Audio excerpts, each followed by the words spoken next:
Welcome back once again. I'm Ryan Vanveen here with my guest, Toronto Marlies play-by-play man, John Bartlett. Great to have you here, John. It's all right. Good to be here. It's very dry in this Yeah, booth. it's very dry. Very parched. This isn't the pro ranks where you can say, hey, get me some water, please. Okay, getting back into we're going to have some fun now. We've got a rapid-fire round all set up for you. Now, you already mentioned the worst arena or your least favorite arena. Mm-hmm. War Memorial, Syracuse, New York, yeah. Yeah. And so what is, pray tell, the best arena in the AHL in your opinion? All right. I break this up into two categories. I'll tell you why. There's some buildings that share with NBA buildings, so they're what I sort of call the big buildings, and then there's your AHL-style buildings, which are, 10,000, 8,000 seats, and they're great. So, geez, all right. So in the big building category, what, it's just overall or fan experience Whatever or the booth? Or this is your round. All right, okay. And the big buildings outside of Toronto, because Ricoh is actually a fantastic building. It's one of the best in the league. Everyone loves coming to it. In the big buildings, I love Cleveland with the atmosphere that they have in there now. The only thing is your booth is in the stands, which is kind of tricky at times. So I'll go with that. I'll go with Cleveland on the big buildings. On the AHL-sized buildings, Hershey's a fantastic barn. Austin's a great one. Favorite one to go to? Ooh, I'll say... Oh, that's a tough one. That's a tough one. I'll give it... You know what? Just because I was talking about it the other day, I'll say Austin's a great building to go to. That's a nice one. Fantastic. Now, you've covered every game this year for the AHL. Who is, right now, in your opinion, the best prospect in the system? In the Leaf system right now? Or in the entire league, rather, because we've talked about... in the entire league. Who's the guy that you've just watched play this year that just said, wow? What the heck? I'll go. I'll be biased and say James Reimer. How do you like that one? Oh, I like that just fine. That's a biased opinion to say that, but yeah, Reimer's been he's been everything that we thought he might be.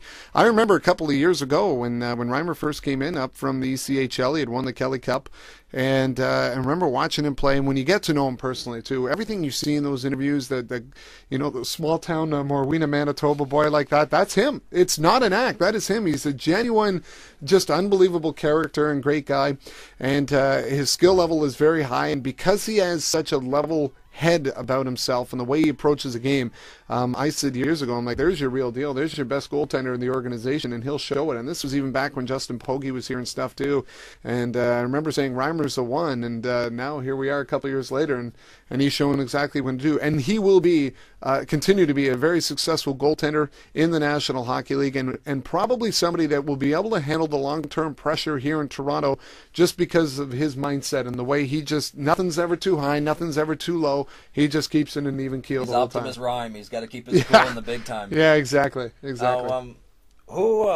sport? We've talked so much about hockey. Which is the sport that you enjoy most covering other than hockey?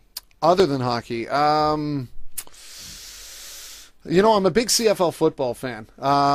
So I haven't covered too much football back in my days, but I did a little. I did some high school football, I guess, back in the day. But I'm a huge CFL football fan, Argos season ticket holder, and I go to games in other cities as well if I'm on the road and there's games. I've been to games in Winnipeg and Hamilton and Montreal, and I'm not an NFL fan at all. Like I joke when the Grey Cup is my big Super Bowl party.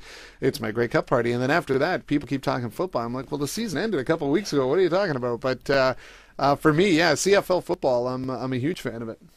Who's been in your entire career as a broadcaster, coming up from, as we veterans say, the grassroots, from holding your own microphone? Who's been the biggest influence you've ever had in your style of broadcasting? Well, I was very fortunate back when I was still doing the PA announcing in Junior A hockey to meet Ron McLean when he was still a ref in the Tier 2 Junior A. So got to know Ron a bit, and through that, sort of took a lot from him and advice, and kept in touch with him often and stuff. So I know he's not play-by-play, but just sort of how to conduct yourself and learn a lot of things from Ron. So I was fortunate that way. I also had a mentor of mine I met years ago and worked with a lot. by the name of Fred Walker, and he used to work with Danny Gallivan on Hockey Night in Canada and did a lot of work with CBC Sports and hockey work. So Fred and I became friends, and I had a chance over the years. We went through a lot of my tapes together, and he'd always, be willing to make a few notes, and every once in a while I'd throw him a tape and go, yeah, watch one in a while, just freshen me up, and hey, you're doing this or whatever. And so he was a great sounding board to have, and somebody that's been there.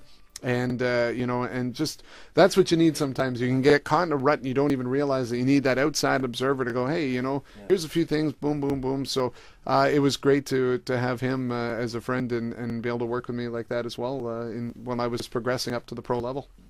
Very fortunate, though. You gotta, in any industry you get into, it's important to have that mentor figure very close to you. Me, I had basically what I had the ghost of Foster Hewitt to follow. I would just watch the old Maple Leaf tapes over and over again and say, okay, when does he get excited? How does he do this? Yeah. When does he bring in the Homer stuff? Well, it's funny because a lot of people would look at that, and well, nowadays, everyone would say, well, who, in this generation, who are sort of the announcers? And yeah, I did grow up with Bob Cole and stuff, but for me, Chris Cuthbert has always been one I've liked a lot, and I had the fortune of meeting Chris and chatting with him, of course, many times now. But I just like the energy he brings to the game. But when you go back historically, Danny Gallivan was the one I always thought that brought sort of that real life to the game. Foster, of course, was the first one to do it. Danny was the first one to sort of really make, I don't want to say an entertainment spectacle out of it, but he really sort of brought you into that, like, whoa, excitement part of the game in a way. So, that was, it's always kind of cool to watch old tapes of Danny Gallivan.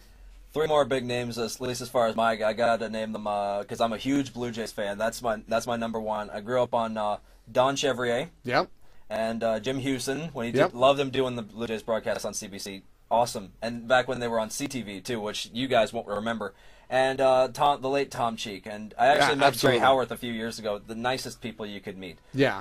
And just Tom deserves to be in the Hall of Fame, too. I hope he gets in. I keep stressing that. It's it's the Canadian market versus the American market. Well, Dave Van Horn's in now, and he did the Expos for all those years. So. And with Alomar and Gillick going in, we're squeezing the door. Squeezing our way in. And hopefully once I get in, I'll just break the door down and just say, hey, everybody, come in. Come on in. Tip O'Neill, come on in. Justin Morneau, come on in, everybody.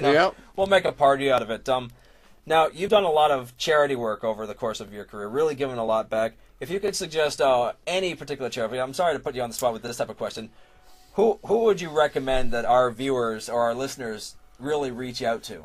Well, I think that's all a matter of what is most important to the viewer or the listener, right? What affects you the most? Some people maybe are affected by charities that hit them personally at home, and sometimes it's maybe friends or just a cause that's important to them. So I don't know, when it comes to donating to charity and everything, I don't know if there's ever one that's right or wrong over the other one. I think people should just do your research, be informed, know a lot about the organization or the foundation that you want to support, and support what means most to you. Support whatever's going to make you feel best at the end of the day. Fantastic. Now we're running. I don't know how much time is left in this segment, so I got to ask you the big. 1 minute left. All right. There we go. Yep. 60 seconds. My broadcast team is on the mark. Okay. Really quick. Yep. Got to ask you. What is the favorite moment you have in all your broadcasting career? What's the big game for you, or the big moment? In the OHL, it's when I did the OHL finals. The Erie Otters beat the Colts in overtime in Erie. That was great. And in pro hockey, oh, geez, I would say maybe my first NHL game I did in Carolina with the Leafs and Hurricanes, but there was a playoff series over 3 years ago. The Marlies were in the playoffs, and we had, I think, a quadruple overtime in Game 1 with the Marlies in Grand Rapids, and I remember going into about the fifth intermission, talking to Mike Zeisbergers of the Toronto Sun, saying, hey, come do this interview with me. I've got nothing left, but I just started laughing like it was funny, I'm like, oh, let's keep going. It was a sick and twisted thing, like, how far can we go? Let's break the record. Let's go into 3 a.m. with this game, so that one always stands out. Tell the players, take it easy. Yeah. Just skate around for a little bit. Ice that puck. Just take it easy. It was one of those games like, let's see how long this can go. And it was a sick and twisted mind because there was another game coming up in 24 hours or something. Oh, Lord. That's always the way. We'll be right back with John Bartlett right after this.